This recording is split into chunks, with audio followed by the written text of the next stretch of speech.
So ayun mga kapobre, tingnan nyo naman yung kabilang bundok, hindi na makita sa sobrang lakas ng ulan.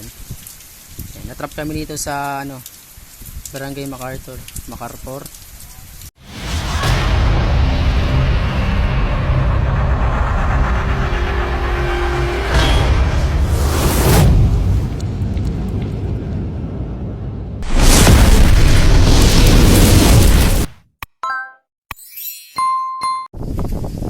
So ayan, good morning mga kapobre for today's vlog.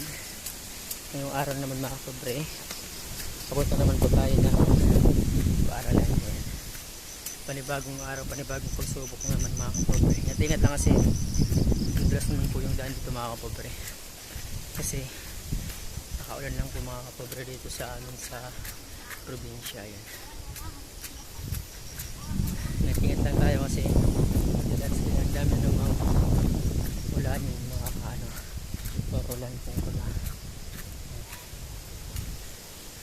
Dito pa lang po tayo sa bukid dito sa Sitiocogan. Hindi malalayo pa yung lalakadin natin para makarating tayo next point. Yun yung mga kasama natin. Ayan, medyo nakakahingal mga kapobre kasi madalas na kontrolado yung bawat apak natin.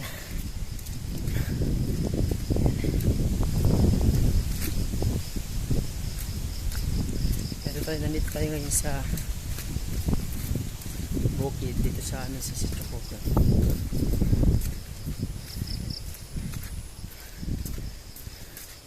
Lakad-lakad lang naman tayo ngayon kasi madulas.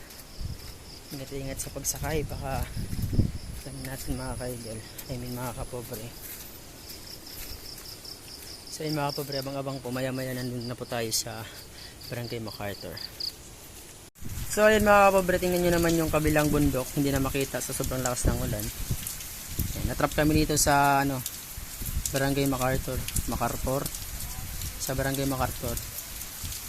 Ayan, malayo po yung lalakadin namin mga kapobre, pero napahinto kami kasi dala nga ng malakas na ulan. Ayan, maya maya pa tayo makakalis nito mga kapobre pagkahinto ng ulan. So ayun, sana maintindihan naman ito ng aming mga advisory sa eskwelahan kasi lit na naman kami mga kapobre. Ayun mga kapobre, hindi na po makita yung kabilang bundok. Ayan, so maganda yung panahon, napakaganda ng bundok doon. Pero ngayon wala na. Yan, ano yung nung nakikita mga kapobre. Ayan, kasi natabunan na po ng sobrang napakalakas na ulan at puno na po ng aromkong baga. Nito kami ngayon sa waiting shed. Ayun yung kasamaan ko, si Parerika. Siya yung palagi kong kasama pag mapasok tayo mga kapobre. So ayun mga kapobre, babush. So ayun, good morning mga kapobre for today's vlog. Nandito kami ngayon sa waiting shed dito sa Barangay MacArthur, kung saan nabutin kami ng napakalakas na ulan mga kapobre. Ayan, papunta pa kami ng eskwelahan sa Beri, kaso inabutan kami ng ulan kaya napahinto kami dito sa waiting shed. Yan mga kapobre, lit pagod kita. Lit na, inuranan pa, savage. Napakalakas ng hangin. Support my YouTube channel, Pobreng Taga-Bundok.